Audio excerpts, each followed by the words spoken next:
Hello, long time no see. Welcome back to my channel, and it's good for me to be back here. I don't really know how to start this video. If you're new here, my name is Brook Hubbs. I'm a director, editor, and visual effects artist living in Los Angeles, and this is a brand new YouTube channel where I'm showcasing all the work that I do on independent movies and TV. So far, so good. Thank you to everyone who subscribed right away. And if you were one of the early ones, you may have noticed that it's been a while since I've posted a video.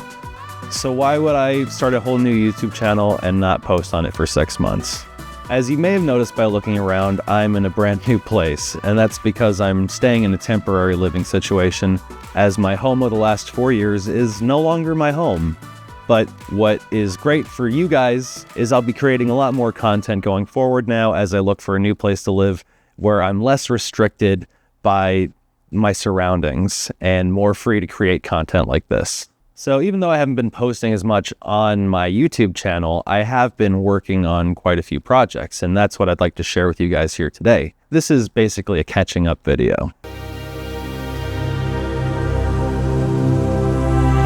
One thing that I am admittedly late to the game on is I now have a professional IMDb account, which means my picture's on my IMDb profile, and I've updated it with the latest credits that were missing, at least the ones that I can so far. So if you can check that out, that'd be awesome. I'd love to get that star meter up to, I don't know, top million. I don't know, is that too much? So go check out my IMDb to see what's new. I'm gonna need this. How do these look? Can I pull off glasses? These are for watching the computer screens for too long, because that's what I do all day long. And again, that's why the lighting setup here is not exactly ideal, but is what I have right now. I'm making it work. Maybe by the next time I do one of these, I'll have gotten into the back of my storage unit where I put all of my lighting equipment, because I was really smart about that. I did get this guy recently, though. I mean, this is awesome. I really have been enjoying this, just being able to cycle through any color, and it has different modes on it. I mean, this is technology that's been around for a long time, but it's new to me. One of the coolest things that I've experienced this year is people watching our movie A Hard Place, which is why I have it up here on the right-hand monitor. Hard Place, if you haven't followed my work, is a film that we shot in Dayton, Ohio in 2024. With Jay Horton was the director on that one, and he's a guy I've worked with before and a guy who I enjoy talking film and life with quite a bit. Actually, I guess I can say this here because I only have like 70 subscribers and you're not going to say anything. I'm actually going to go work on Jay's next movie, The Apex Predators Club. I'm really excited that Jay would ask me to come back to help him out on his next film. I've always had a great time working with him, collaborating on his projects. All right, Reconstruction. Again, if you haven't followed the channel, Reconstruction is a short film that I wrote and directed, and I've been working on the visual effects and the post-production for over a year now. It's a very important passion project of mine, and quite frankly, I think it's the best thing that I've ever made, which is why I want to give it the justice that it deserves. Now, why is it taking so long? Well, I definitely hit a point where the visual effects were beyond my capacity. If it was a meal, my eyes were too big for my stomach, if that makes sense. I thought I'd be able to tackle something that turned out to be very difficult to do. And after much insistence, I've gotten some help from my friend Matt O'Leary, who is a very talented actor and director, and he's done quite a bit of 3D work over the last few years, and he's going to be helping me with some of the 3D effects. And that's actually something that we're going to be getting into as soon as I get back from shooting Apex Predators Club. But Matt's just the best guy. I can't wait to sit down and finish these shots with him. I got to work on his film with him this year. He's doing a short film called A Divine Intervention, and we did a couple days on location and a few days on a blue screen stage, and I just was a camera operator for that one. They were very enjoyable days. They're a great team to work with. But getting back to Reconstruction, after we finish the 3D effects, I just need to do the score for it. So I'm going to be looking for a composer for that soon. I don't have much of a budget. This entire project's been out of pocket. So I might have to call in favors, or I might have to hit up friends of friends, but I would be open to suggestions for anyone that might be interested in scoring a semi-futuristic 20-minute sci-fi film with a lot of heart.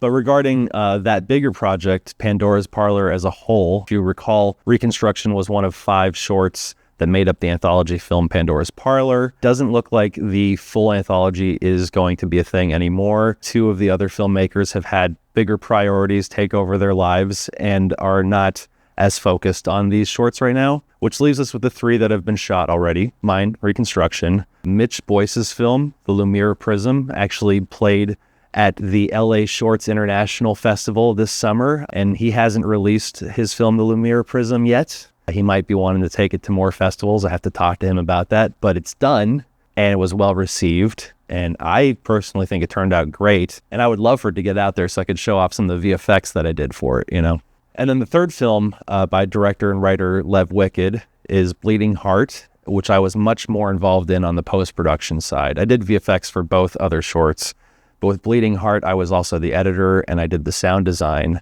And I am overseeing all of post-production because Lev is a new director and not as experienced, but they've been great to collaborate with. So as of now, we've completed VFX, color grading, and sound design for Bleeding Heart, and we're waiting on director Lev to decide on what to do with the score. Like Reconstruction, I think I bit off a bit more than I could chew as far as what type of VFX I could accomplish, but thankfully I was able to figure it out for Bleeding Heart. I don't want to give away spoilers, but we had to do a transformation scene. It's a vampire film, and it turns into a creature, and I had to basically design and animate this creature. I can't show it to you yet, because that's going to be a really cool effect in the film, but I can tell you I wouldn't have been able to accomplish this if I hadn't worked on a short film this last fall from director Michael Kallio called Aftermath. I've worked with Michael before on his film Inner Demons. There were several VFX artists on that team, but I ended up doing the de-aging because he had seen the de-aging that I did for the movie Craving. He said, I've got this film I've been trying to finish for a while called Aftermath, and it's this big final shot where you see the whole city, and it transitions from a handheld camera to a drone. I can't show you anything from the shot, but I can show you these little test animations that I did using Midjourney and Photoshop and quite a bit of compositing. And this ended up being the technique that I used for Bleeding Heart. What I can tell you about the VFX shot for Aftermath is I think it's the single most ambitious, definitely the most layers of any visual effects shot that I've ever done in my career. I really hope that people like it. My wife. Now, what has come out? Well, not a lot of stuff, surprisingly. A lot of the projects that I've worked on are still doing festivals or just are looking for distribution one way or another. I did 2 48-hour film challenges in 2024. Those were Fairy Godbro and My Superhero Roommate. I was brought into both of those by Evan Morton, who was the cinematographer on both and the director on My Superhero Roommate. Fairy Godbro was directed by Stephanie Williams. It was just awesome to work with. Fairy Godbro, we ended up doing some additional VFX and spruced it up a little bit after the 48-hour challenge was over. And it's been doing the festival run all around Los Angeles. It's been getting a lot of positive feedback, and I'm pretty confident that it'll be available online soon. My Superhero Roommate, we decided we wanted to shoot one more scene, but director Evan Morton's just been so busy. But there is a more polished version of it that exists. We're just waiting on that one last scene to be shot. Both of the production teams behind those shorts were awesome. In fact, hopefully shooting a music video with one of them this year. That would be pretty cool. Let's change the light. I'm ready to change the light. I think we need something different. I've never had green before because I didn't have a green gel in my others. Ooh, it's different. Another awesome short that I was an editor on was Open for Connection by director Aaron Rea. We had a cast and crew and friends screening. I feel like it was just very well received by everybody. It's a film that's just gone through hell in post-production. There was a dropped hard drive at one point. The project files got lost. We were basically working off of a completed render of the film for most of post-production. The fact that it was done at all is just incredible. So that could have been really bad, and a lot of people worked really hard on it, and I think it turned out really great. We ended up making a 30-minute cut and a 20-minute cut, and I think that they're deciding which one they want to release. I am really excited about a film called Degradable. And Degradable is directed by Aaron Mento, who I worked with on 16 Bits. It stars Eric Hofstad from Internet Comment Etiquette, as well as Reconstruction's own Sean Coney. They're just the best guys. I've gotten to go see it once with them. I'm hoping to go see it again at the next festival, which I should know what it is. I should know what it is. He texted me this. We just talked the other day. I'm going to start over, I think. I don't know. Degradable is awesome, and the team behind it is awesome. And I really wish I could have been involved with it more from the start, but I just did VFX on it. And I did a voice, but don't tell anybody. It's a secret. And I'm cutting the trailer. In fact, we're just about done with the trailer. I have a finished version, and Aaron keeps making me make it more basic. It's like, I thought there's cool stuff in this, but whatever. He's the director. He gets to decide that. Here's some cool graphics that I made for Degradable that you're never going to see in the actual trailer. Anyways, it's worth mentioning too, Degradable has already played at 2 film festivals, at the 2 Horror Film Festival in Italy, and they won the Audience and Jury Selection Awards at Bizarroland this last year, which was just like, of course they did. Why wouldn't they? It's a great movie. Anyways, Degradable, I'm just going to say this. Degradable is the funniest movie I've ever been a part of, and I can't take any credit for it because I just did some little stuff at the very end. They made the funniest movie ever before I got involved in it. And I'm trying to tell everybody because it's like gnarly, gross, but like hilarious. So like if you can deal with gross humor, swearing, drug humor, if you like internet comment etiquette, if you watch the Sandler verse videos, if you liked 16 Bits, if you liked Ugly Sweater Party, these are like the same guys, and they brought all their best everything to make this movie. It's playing at the Golden State Film Festival this year in March, I think. I don't have that. He didn't text me the date. But look for it. Look for Degradable. It's so funny, guys. I did a little bit of VFX work for a movie called The Grove, which is from Colin Stryker, a filmmaker who I met through other filmmakers a few years ago, and I did work for his short film Lumberjack, which was one of 3 shorts that he was making to prepare himself for his feature film. And Lumberjack's available to watch. In fact, I'm about to make a video for the VFX that I did on that one.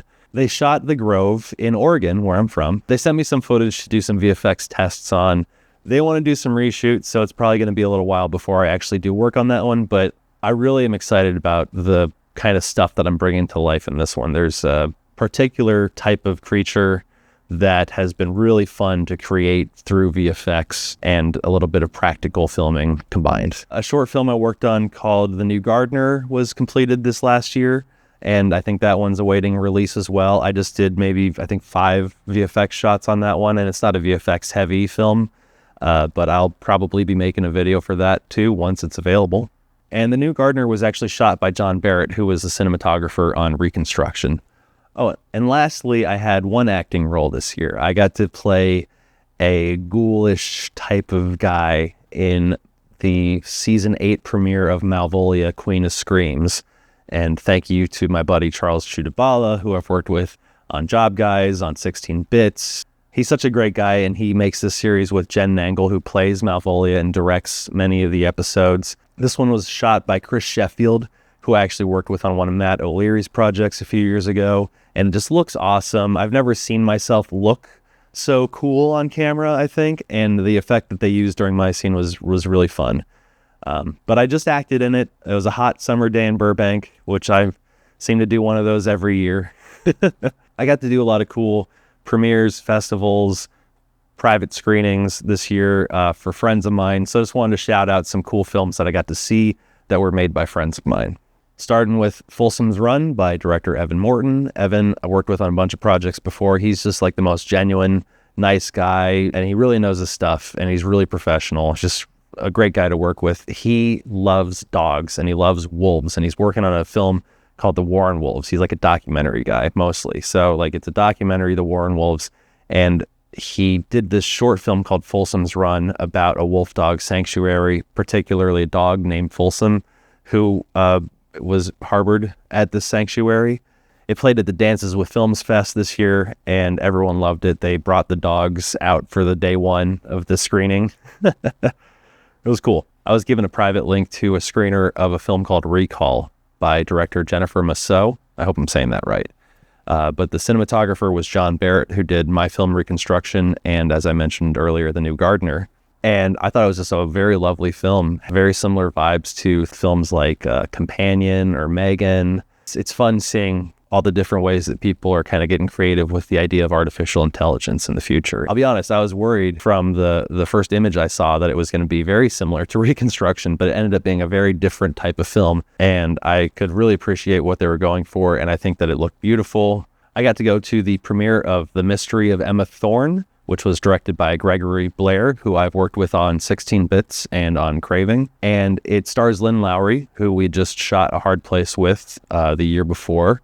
Kevin Caliber plays one of the leads, Charles Chudabala, Xavier Rowe. It's a very sweet, melodramatic film. It was really cool to see them all come together and collaborate on something that wasn't a horror film, because so many people do horror films in my group.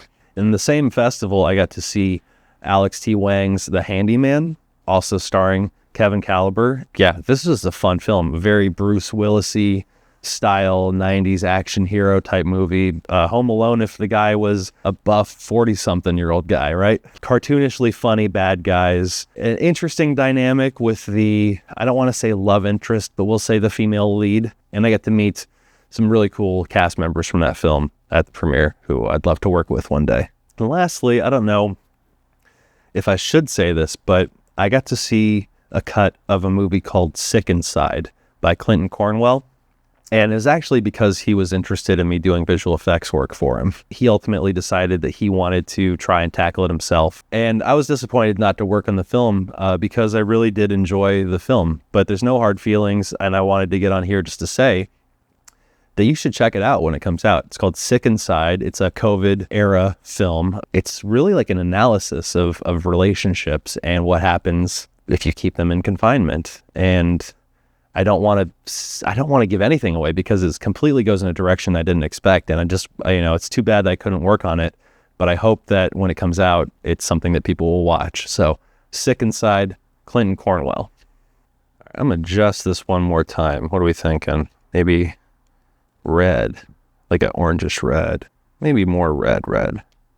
Yeah, that's fun. So as I was saying at the beginning of the video, you may have noticed I haven't been posting much long-form content since the channel started, but if you've been subscribed, you might have seen some shorts popping off over the last 2-3 months. And it's true, I started cutting up a lot of those older videos and some newer stuff into shorts format, and you can see those shorts every Wednesday and Friday. On Wednesdays, we have side-by-side VFX where you can watch the unedited, uncolored, raw video on top of the final video that has color and visual effects added to it. And then on Fridays, it's the shorts of Behind the VFX, the series that I've been doing already with Craving, 16 Bits, Job Guys, and A Hard Place at this point. Kendall sent me this. This is awesome. Yeah. The next full episode of Behind the VFX will be Lumberjack. That's the next thing I'm going to shoot after I'm done with this video. As you may have noticed from this video, if you've made it this far, a lot of the projects that I talked about, things that I shot in 23, 24, 25, as of now, January 2026, are still not available to watch for the public. And most of them are done. They're just not out yet. And that creates a problem for me, whose content relies on the work that other people do. And the only thing that I can really do in that regard is to keep working on Reconstruction, which is my next thing that I'll be working on for sure. But as far as creating content for the YouTube channel, I got to think of some other stuff to do. And over the last month, as I've been dealing with this living situation change, I've been thinking, like, what if I was to do long form video essay type content? I'm not really an expert in anything. I know many fields of filmmaking fairly well, but I don't know if I would call myself an expert in any of them, really.